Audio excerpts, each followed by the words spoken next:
Thank you for joining us today with CIO Unscripted with the CIO of ARUP Laboratories, Sarah Teofilo. Sarah has had a fascinating career that led to her being now the CIO of ARUP Laboratories, coming more from the, I'm going to call it the business side, meaning program management, product management, those types of things, and carried with her that experience into now her role as the CIO.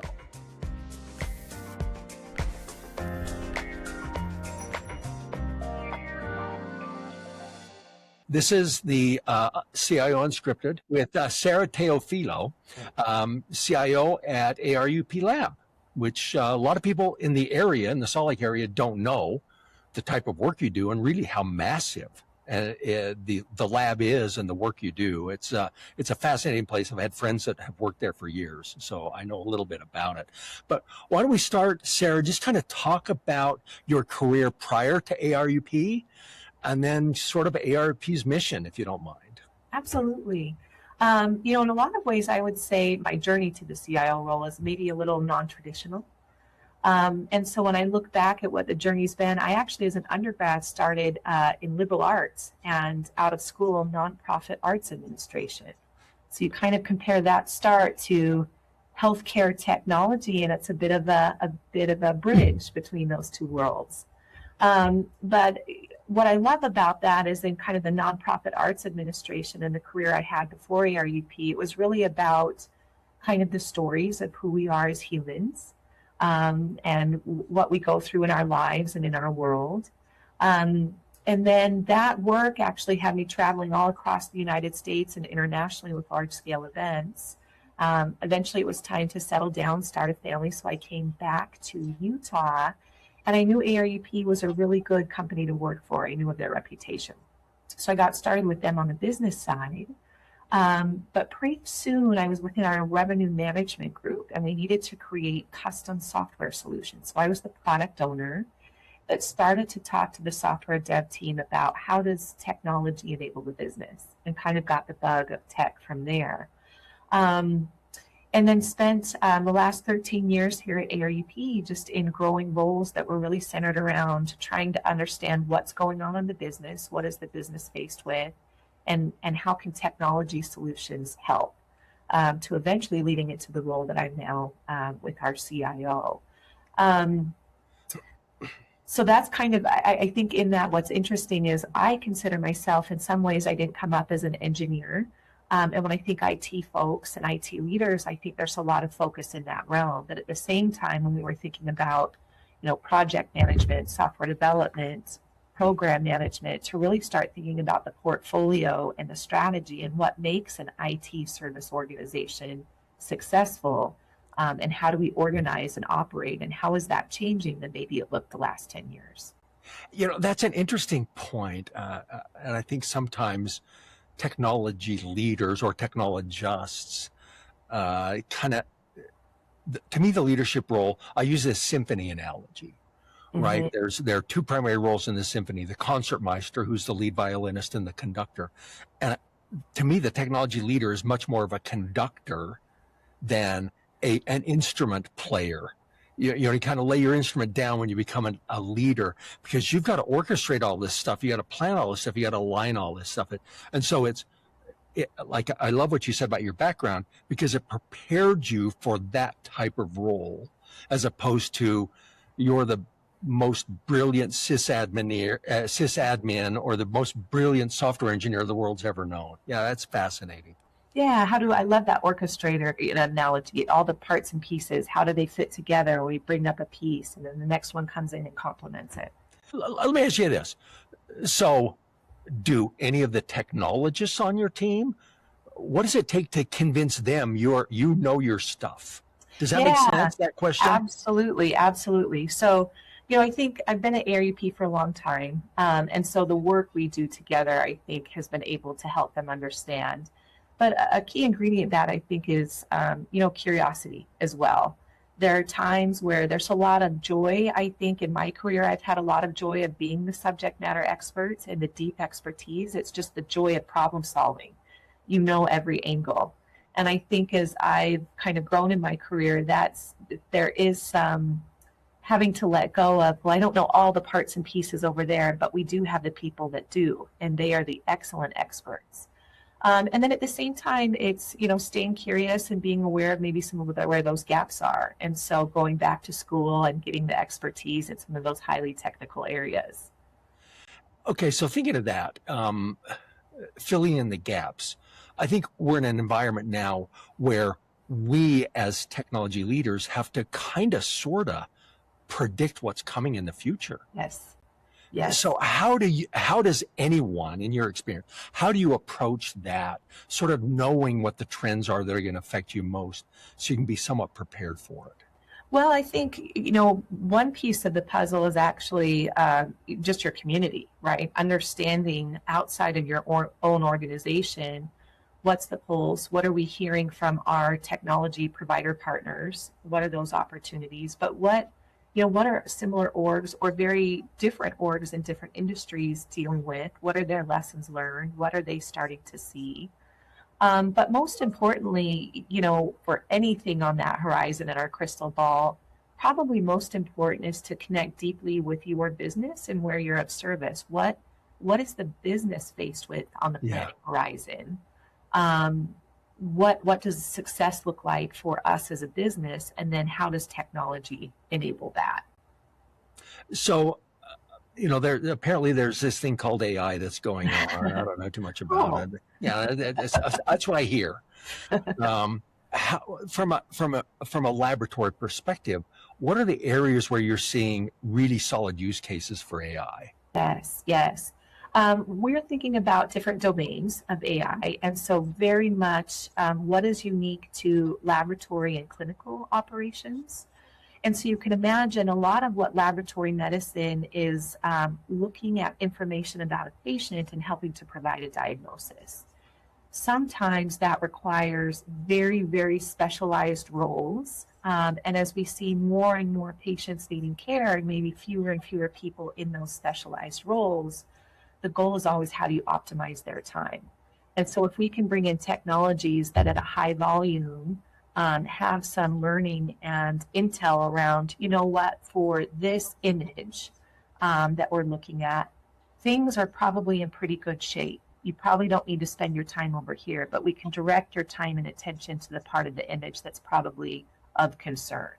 And so again, it's how do we enable these really excellent, deep experts to maximize their focus and time in those laboratory workflows. Another question I always find interesting is, as tech leaders, we got to keep things running. There's a lot of operations we have to support. We sort of put the whole organization, marketing, sales, operations, in your case, sample processing, all those things, accounting, finance. How do you strike the balance and how do you create the headroom to do innovation, do research and development, toy with and experiment with things? It's a challenge. I know you said this at the beginning, but these do, in some ways, these leadership roles for our teams, they're pressure cooker jobs, right? Keep everything running. That's table stakes. We expect that at minimum. And then have you keep a pulse on all the new innovative things that could be new ideas. So I would say for us in that whirlwind, it's been really important for us to get organized. And so as a leadership team, understanding where do we spend our time? Where are we allocating those resources? And I would argue, coming out of those COVID years, so many orgs, I think, tried to be really lean. And I think we're just realizing that have we for too long kind of robbed from operations and keeping the lights on to put more energy and resources towards innovation. And so having the frameworks to work with the business and the purse string committees to say, again, here's where we need to direct resources just to keep the lights on. And then here are the additive things that maybe weren't part of the game last year. And we have to decide, can that be funding that gets added? Or where do we pull the levers we have and get creative with the constraints we have to make that all happen? We've also talked a lot about in our org, needing to embrace more agility. And I would say we've been an agile software development org for a long time, but really it's saying if we just embrace and recognize the org month to month may be pivoting between any number of those demands, keeping the lights on, the next audit, the next then we've got to be able to speed up our delivery and package it in such a way that if we have to move on to the next thing, we're not just shelving that work for 2 to 3 months, that we're actually getting some sort of meaningful impact with the work that we have done. So rethinking that. And then I would say within our leadership team, what are the things the business is never going to ask IT to go do, but we know we need to do it. And so really getting focused on with our IT improvement, what are our strategic rocks, and being clear on, what are those 3 big things that we're going to focus on, and how does the work align and map to all of those? Yeah, it's really interesting. I love this notion of the agility, meaning I'm going to deliver something usable frequently, Yes. so that if I have to reshuffle the deck, at least we got something done Yes. that's usable. Yeah, it's a fascinating idea. So as you think back to your career, along your career, not think back, your career, what are some areas where you think the things you do well?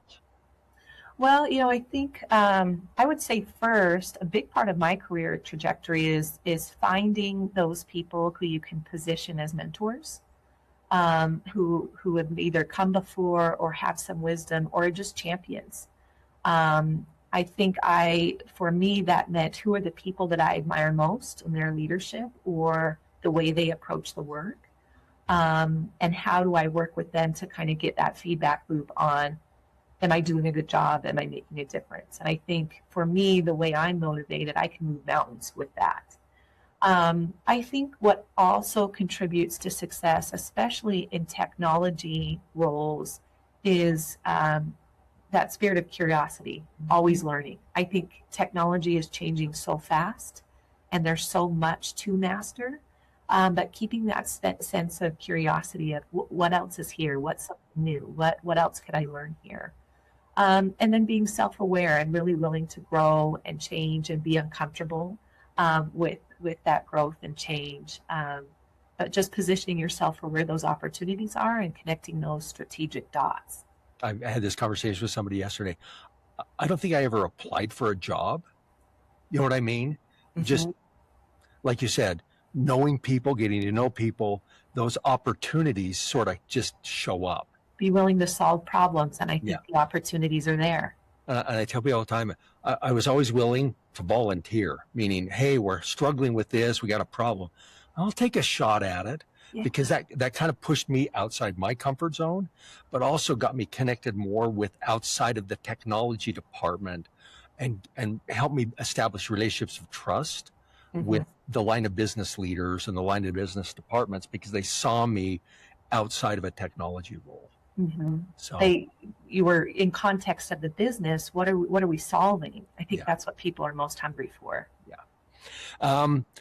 How do you approach building your team? Because at some point you can't carry the load yourself, Sarah. Yes. That's a really important part of the role is what does your leadership team look like for this? I've been fortunate where I think I have quite a mix, long tenured leaders that just have deep organizational experience and expertise and wisdom. We've also had some of those longtime leaders retire, enjoy their retirement, and so we've got brand new leaders in the mix. But I do think that was, for me, moving into this role, one of my most important focal points is bringing together a strong leadership team where they're collectively or leading the IT organization together. And it's really being able to position what strengths do we all bring to the table and really trying to maximize those and leverage those.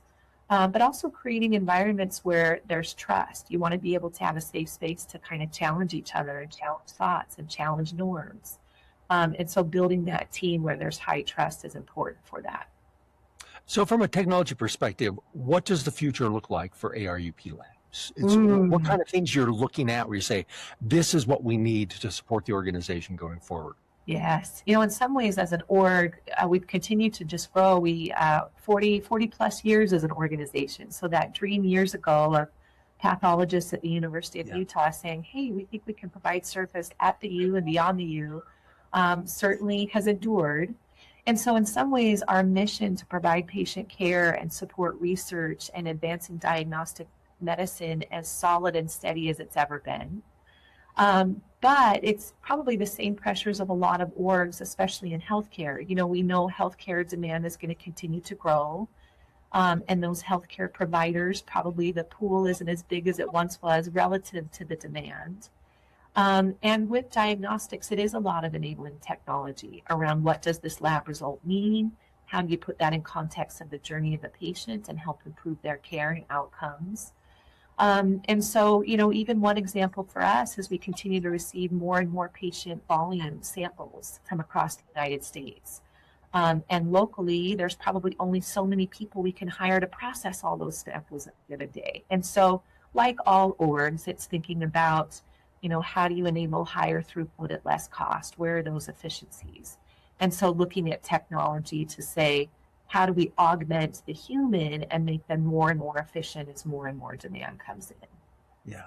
Yeah, because for those that don't know, ARUP processes labs from or samples from all over. Somebody comes to you like me, Sarah, what's the best career advice for somebody like me, a young, relatively new technology leader, somebody like me? What would you say is the most important thing to focus on from a career development perspective? Well, I think it would be, at the end of the day, in the roles we all serve, it's about solutions. People need a solution.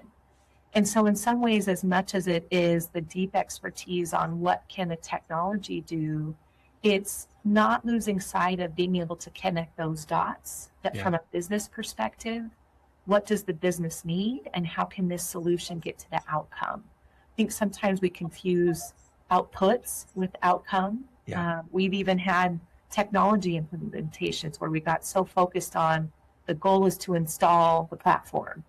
And pretty far into it, we realized the platform's not achieving what we needed it to do from a business, and we've sunk all of this money in it.